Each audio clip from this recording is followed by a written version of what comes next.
What you've just presented there would not reverse the demographic decline, would still become a minority in our homeland. At some point, unfortunately, white people, and I count myself among them, will become a minority and will probably go extinct. Now, if you are an ethnic minority, be you a Muslim or Hindu or even Jewish person who's been here for 100 years, with all due respect, guys, you are not ethnically British. Ethnically British people need to be preserved in their country. And I think Steve feels driven to such desperate action because when you set up the dichotomy, as Andrew did, of either everyone stays, I'm not comfortable with deporting anyone, and so we just have to accept our inevitable extinction, or everyone has to go, then more and more people will adopt the everyone has to go option. The debate about ethno and civil nationalism misses the point, as far as I'm concerned. Connor Tomlinson agrees. And I think we have to look at this in a wider context of what is going on in the disunited kingdom. Why people feel so furious. Why, even in the middle of winter, there are protests like this that the mainstream media will not show you taking place in Leeds. Watch. Stop the vote! Send them back! Stop the vote! Send them back! Stop the vote! Send them back! Stop the vote! Send them back! Stop the vote! Send them back! Stop the vote! Send them back! If Palestine can do this inside of Westminster shopping centre, I think these beautiful people can protest inside a shopping centre. Why patriots like that are absolutely furious, ropeable, disgusted about the fact that there is an invasion every single day to allow enemy men, invaders like this into our country. You're a refugee, yes? Yeah, of course, I'm a refugee. So where was your family? My family in Afghanistan. Afghanistan, yeah. So how comes your family is still there but you come? My family is not come there. Why not? No. But how you could? I'm alone here and I don't have a document. You don't have document? Yeah. But you have nice clothes, look. This trainer is £170. This trainer is 170 quid. Yeah. Yeah? Where you get the money from to buy this shoe? This is my reward. Why will you ask me? I'm just asking. Right. It's just question. Right. So what I do is I go to work, yeah, and I work throughout the month. And at the end of the month, if I've got any spare money, then I'll buy myself. That is not peace. That's not peace. That is just you disturb the people, you know? So we're furious. And we have a right to be furious.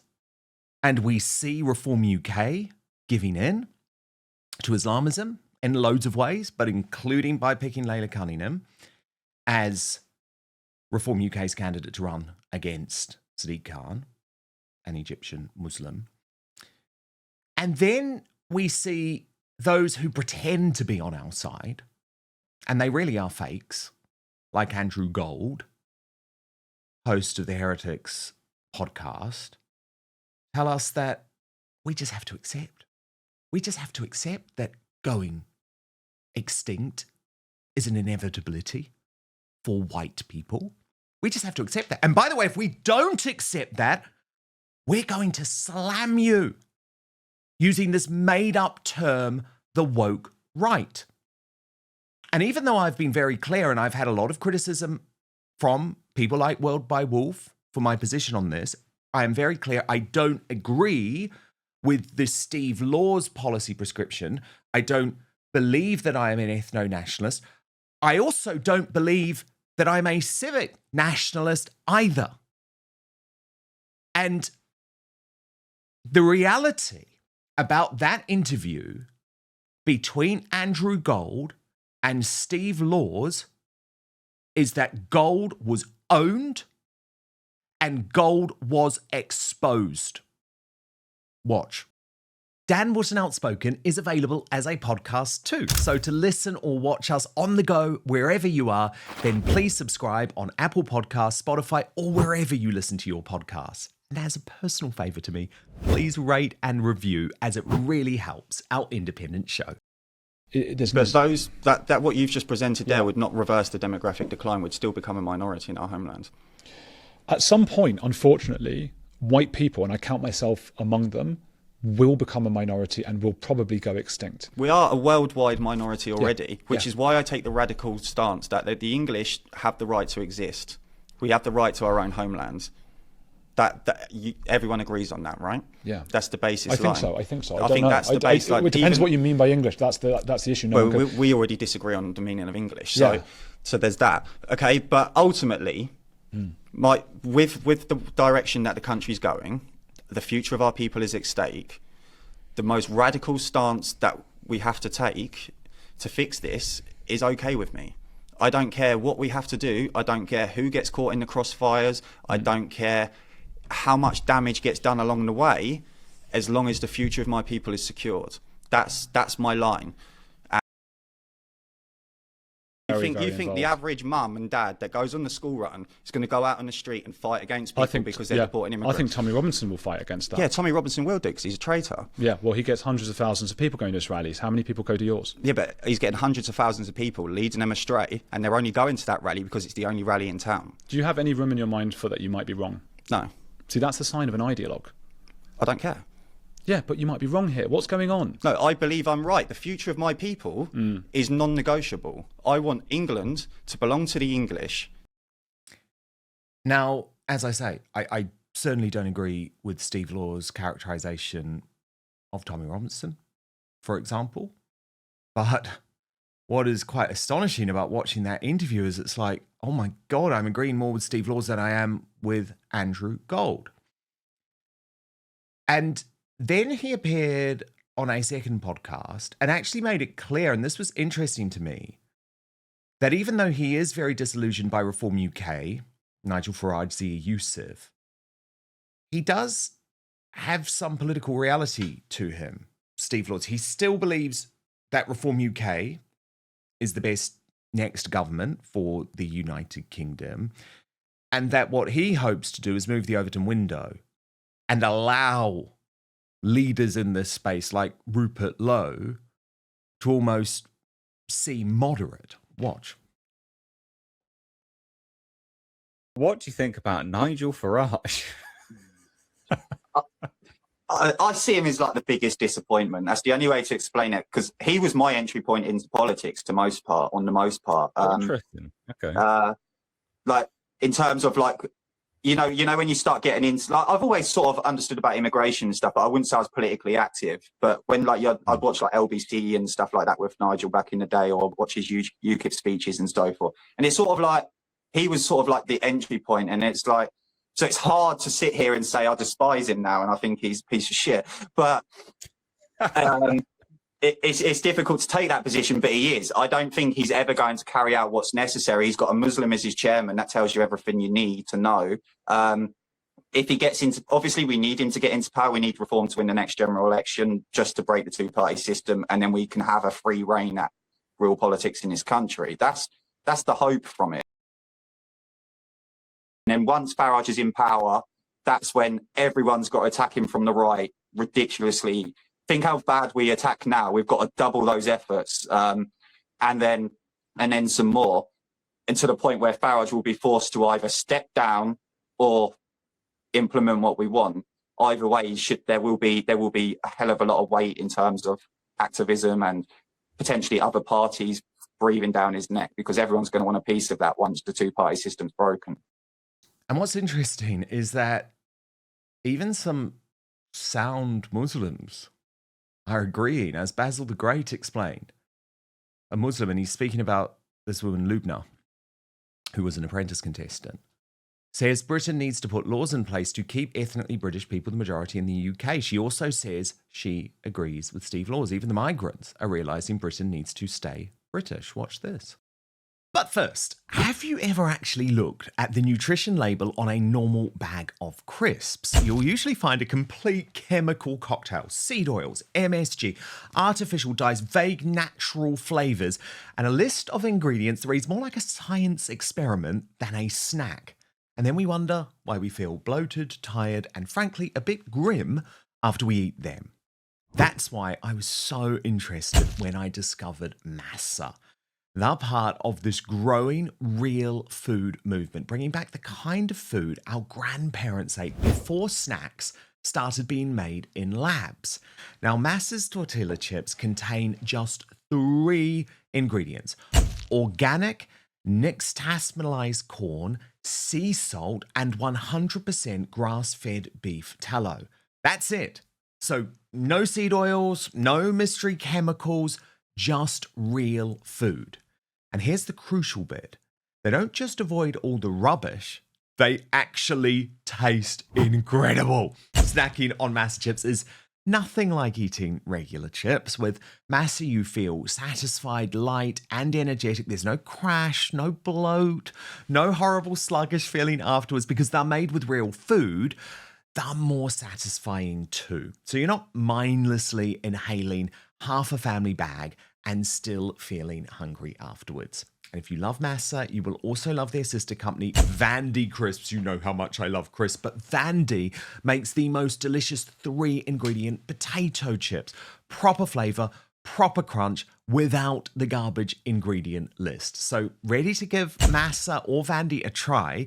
You can use the code Outspoken for 25% off your first order at massachips.com or vandycrisps.com. Or it might be easier, you can simply click the link in the video description box below or scan the QR code on screen to claim this delicious offer.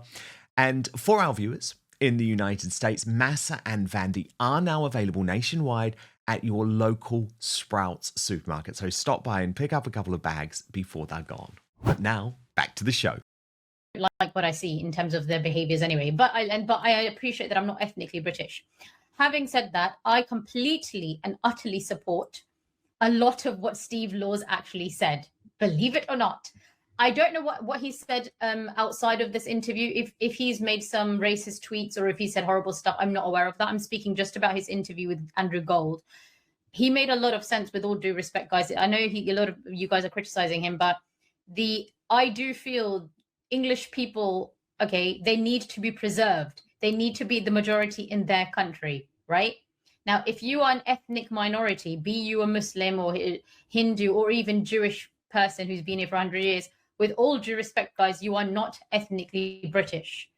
Ethnically British people need to be preserved in their country, in their homeland. This is their homeland. I genuinely believe that. And I feel like we need to put things in place to preserve the majority, like the percentage of people in this country. And currently we don't have that. And sadly, there are a lot of people that are feeling threatened, rightly so. Now, just to be clear, before everyone totally jumps down my throat, I'm not an ethno-nationalist, but I'm also not an Andrew Gold style civic nationalist. I'm just a nationalist. The reason that I don't believe in ethno-nationalism is that because my story is quite unique. I am ethnically English.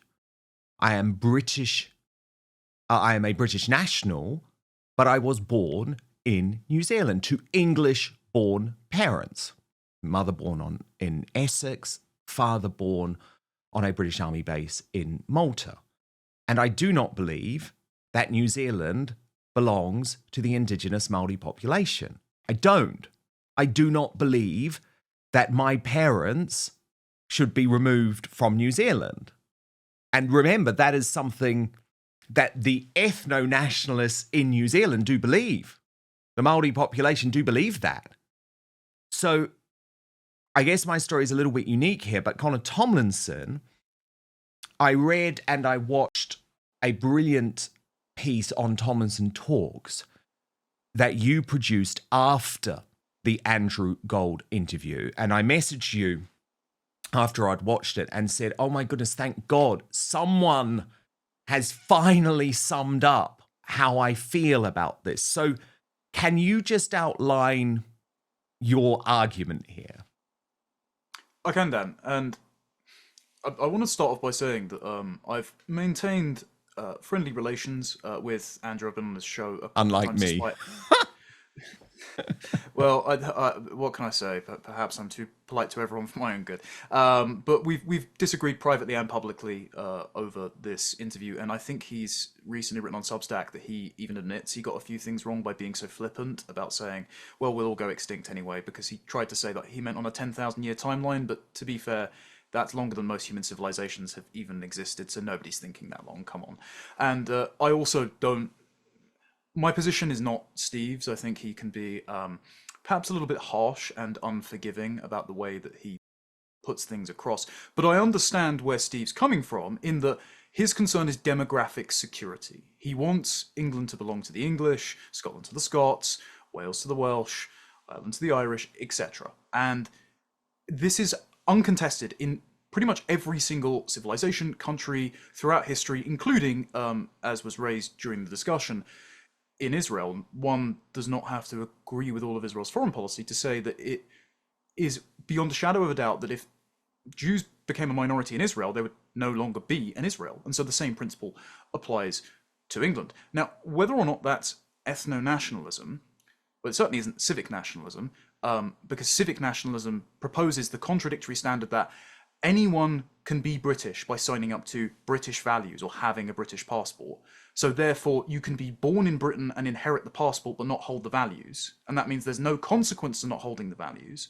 But also, hypothetically, anyone born anywhere who believes in these values, and it's been boiled down by the Department of Education to a love of free speech and democracy and the rule of law and playing cricket. So, you know, the entirety of India could just identify as British and be British tomorrow, and therefore we'd have to afford them passports without ever needing to actually set foot on the soil in the first place. When I put this to, and he actually agreed, that standard doesn't hold up. And what that standard does, just as ethno-nationalism says that only people of native ancestry can be in England, regardless of how they behave. So we should treat someone like Ben Habib, who's half Pakistani, half English, as no different to a perpetrator of the Pakistani rape gangs, which I think is Father wrong. Calvin Robinson, based in Bougie. I mean, this is where the Steve Laws argument falls down, because they would all be deported.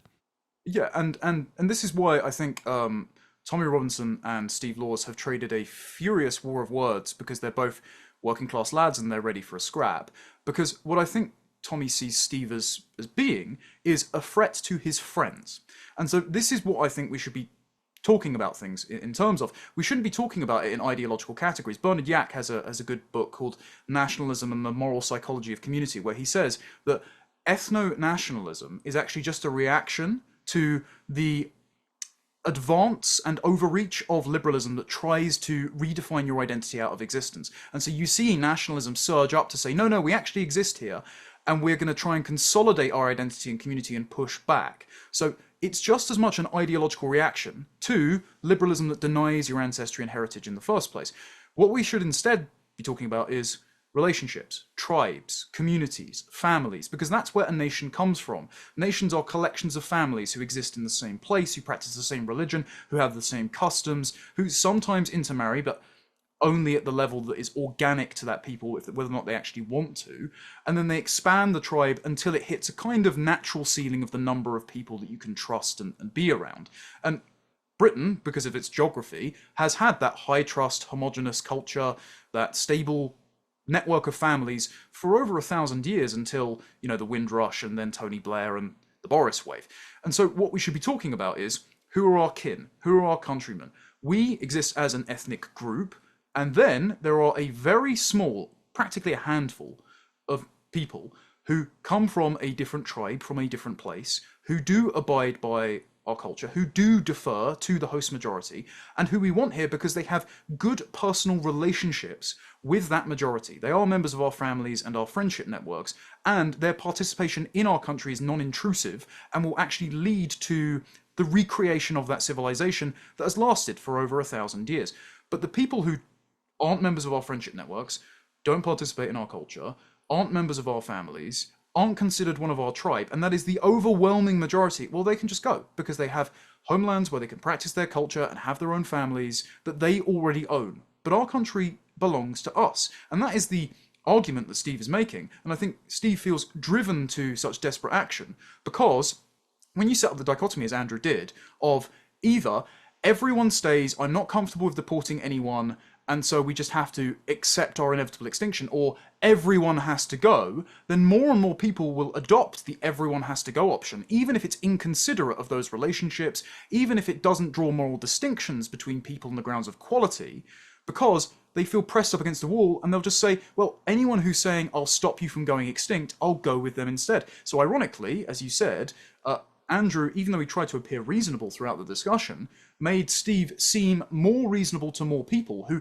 don't feel Steve is adequately considerate of people's morality, but they'll opt for being harsh and inconsiderate over going extinct. Thank you so much for watching Dan Wootton Outspoken. Please click on my face just to the bottom left to subscribe to this brand new independent news source and turn on the notification bell so you'll be alerted to our brand new live shows, uncancelled interviews, and special royal episodes.